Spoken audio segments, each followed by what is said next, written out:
Hello, and welcome back to my series, Things I Wrote About in My Witchy Book That I Don't Think You'll Find in Most Witchy Books.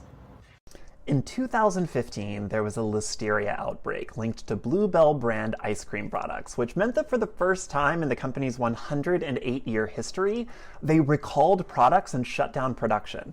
Now, if you live anywhere in the world outside of the southern United States, you probably don't remotely understand how big of a deal this was. However, if you're my mother, this was basically a sign of the end times. Memes were posted by my friends and family in Texas that went something like, "I don't think Northerners realize that we aren't simply down a brand of ice cream. We don't buy other brands of ice cream. Having no Bluebell means we are out of ice cream."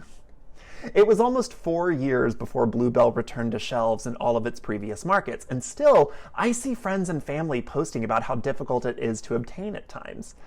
Absolutely nothing turns one's brain into a supercomputer, processing thousands of points of possibilities and outcomes to determine whether they should take an action, like being told something they like to eat might kill them. And yet, no matter who you are, no matter how little you cared about how your ice cream was made or stored or shipped before, the moment you find out eating a pint of it might kill you, seeing that label in the store makes your brain ask questions such as, how much do I need this ice cream? How much do I need this particular brand of ice cream? Would another brand of ice cream achieve the same end goal? Do I trust the news source telling me about the terrible disease? Is it possible that information was wrong?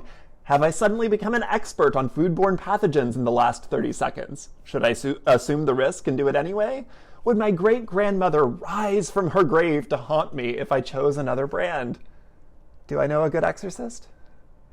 See, if you can determine whether you should eat possibly lethal ice cream in a few seconds in a grocery store aisle, you can do complex equations in your head, like decide whether a given action is appropriation or appreciation. If you don't know the answer, it's probably best to not take the action, but use that as a sign you should do more research. Remember, doing more research should not take the form of asking your queer friend or disabled friend or person of color friend or insert marginalized group here friend to tell you the answer. That places an undue burden on them and forces them to perform emotional labor to explain to you the intricacies of their culture.